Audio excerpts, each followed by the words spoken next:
Hey ghosts, welcome to the Witching Hour. Back at the start of 2022, I had my tarot read and I'm ready to find out how this prediction measured up against what I actually did with my year. Tarot started out as just simple playing cards in 15th century Europe, but after some people, the French, began believing the cards had a mystic history, occult-specific designs began being produced. To me, the tarot isn't meant to be taken super literally. This is not a video about whether tarot is magic or based in science or true divinity. I just have a fondness for weird stuff. And according to Wikipedia, some psychologists use tarot as a complementary care therapy. Through tarot cards, it's claimed that the exploration of the inner self leads to greater freedom within the individual. So if anyone asks why you're pissing about with tarot, it's self-care. So I used two methods. One was a generic Virgo reading that I found on YouTube, and the other was a paid service where I provided personal information and it was specific to me. First up is the YouTube Virgo reading, and I know what people are going to say. You should have looked at all of the videos for the different signs in your star chart because they're all ruled by different houses and stuff. But who has time for that? There's like 12 houses in your birth chart. A Virgo would never. So I used a channel called Minopon Tarot. The guy is just really friendly and I kind of liked his style. Sadly, I actually forgot to write down what cards he pulled for me. I just wrote down the impact of the cards.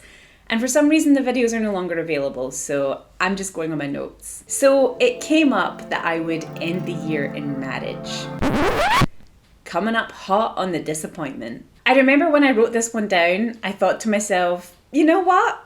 Just for a laugh, if someone does ask me to marry them in 2022, just go for it. Why not? The universe is sending a sign to me. This is the tarot's will. But no one asked, so I did not get married in 2022. It also said that I would attract a water sign, and I didn't actually think to ask everyone in 2022 what their sign was. Everyone? In work, the reading was about getting lots of opportunities, and that did happen. But also, I work freelance, so opportunities have to keep coming in. That's how I survive. It also said that there was an ending that would release me from something, and that can be interpreted in a lot of ways. But I think it might relate to that time when I worked for an app that decided they were only going to pay me sometimes. So then I just stopped working for them. The cards also said that I would achieve financial independence. Was that part of the marriage? Like, it definitely didn't happen to me. It also said that I would receive public recognition for my work. And this year, I did gain my first credits in television. So if that's not public recognition, wait, do people actually watch the credits? Do people watch TV? It also said that something will finally be the right time. What thing? Something.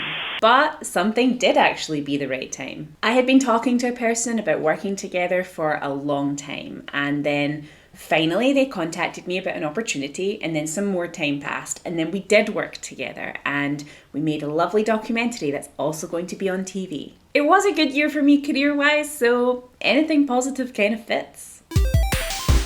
With the personal reading, I do actually know what cards were pulled for me, but it is from an alternative deck called Angel Tarot. It opens with the Three of Water, and this is some intense artwork. A celebration will be on its way, possibly a wedding, engagement, or even a birth announcement, which will come unexpectedly but will be very much embraced. Again with the wedding, there really wasn't a big, significant life event like that for me. I'm beginning to feel FOMO for this. Time to have fun and spread your wings to live life to the fullest. You need to have some relaxation time and take a break, so book that vacation, have a gathering of friends together and just enjoy your life. I'd say that I did spend a good deal of time this year with friends, making new friends, doing fun things, being a restless person that doesn't stop partying. Kinda because we can do that stuff again. Ever since lockdown, I've prioritized having fun. Then we have the Eight of Water.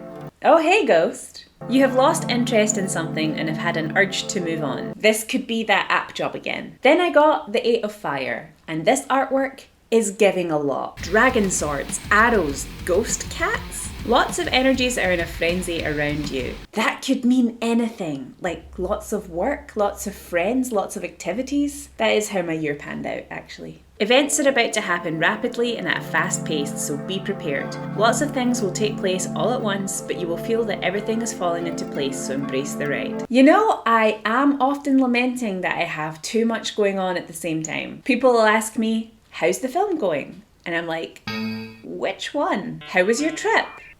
Which one? How are your friends? Which ones? Did you start drinking coffee? Yeah, around about the time I went freelance. Why do you ask?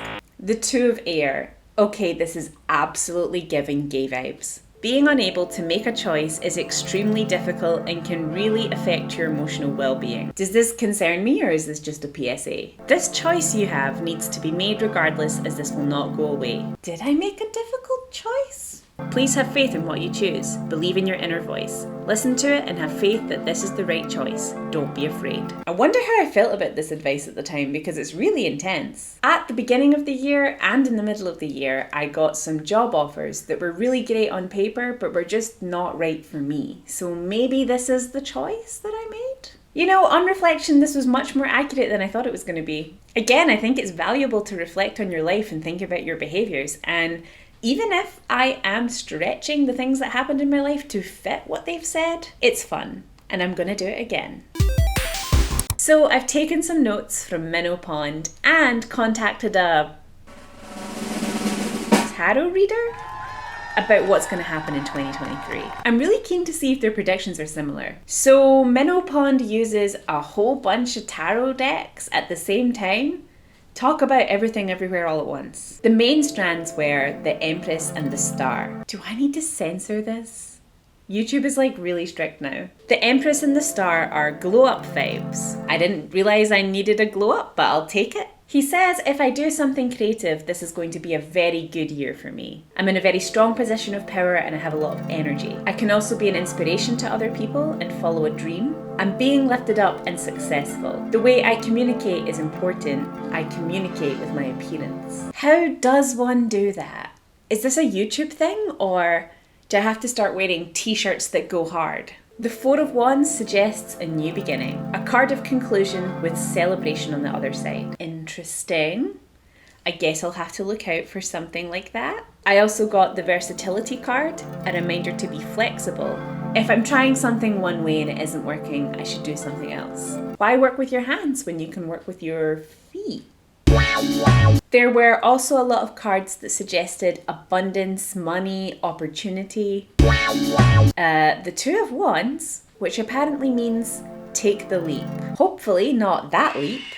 You have your eyes set on something new. Make some changes, go in a new direction. I also got a come to the edge card. This is about going to the place where you normally give up and pushing harder. He said that it could be to do with traveling. Act on something you've been thinking about for a long time. I also got some cards about increasing resources and finally having the money to do something that I want to do. This is very interesting in relation to travel, because I've been thinking about moving away from Scotland for a couple of years, but I just don't have the financial resources to do so. And if this does happen, I'm not going to be like, oh, the tarot made it happen. Like, this is me thinking about my life, and these are the cards telling me to think about my life and think about the approach to make something happen. I think anyway. I also got the King of Swords, which represents an expert, someone who can see another way, a friend or colleague, someone who I see now. I can already think of some scenarios that fit these readings. For the personal reading, I actually received a voice message, which I will share snippets of now. I had to submit some questions with my information, and I didn't want to get too specific to give too much away. So, my first question was, should I stay where I am or move abroad? I have the Sun card and the Lady card for this. These are really strong cards. It's interesting that it's the Sun, because my preferred location would be much more sunny than Scotland, although that's not hard to achieve. I am being told with these two that it is about you moving to where either the opportunities are better or where you feel you are in more control of what you can do in life. Now, the Sun is all about positivity. It's all about triumph, success, victory. It's such a strong card.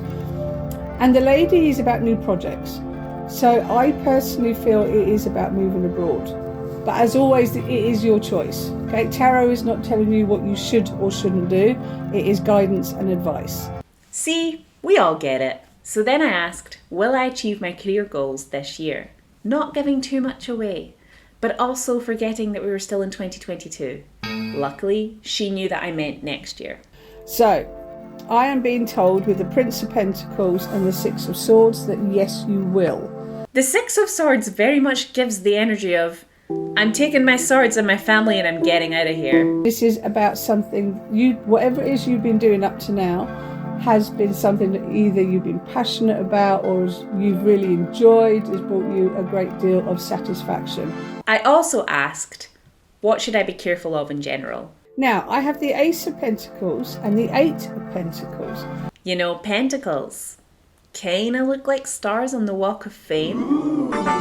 When it comes to your question though, I feel it's warning you to make sure that career-wise, no one takes advantage of your good nature. Do not give anything that you're not prepared to lose. I look at this card and I see myself crafting my next film. And the ones already made are the other films in the lead up to this one. And this card is my film winning a BAFTA. The psychologists say this is fine. It's healthy. It's not main character syndrome at all. I actually think there's a lot of crossover between what Minnow Pond had for me and what the personal reading had. There was all this stuff about moving and not letting people diminish my worth and success. Now let's hope this video was enough manifestation to make all of this happen.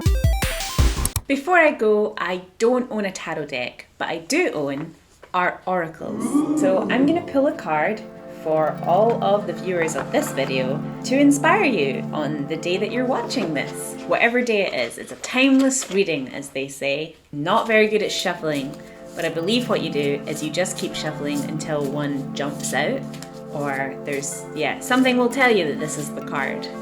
20 minutes later. Oh, okay, we kind of have one. Your card is Henri Matisse. Your life advice is unleash the beast within. Your work advice is productivity even in pajamas. And your inspiration is sketch boldly and paint with a big stick. Do with that what you will. See you next time.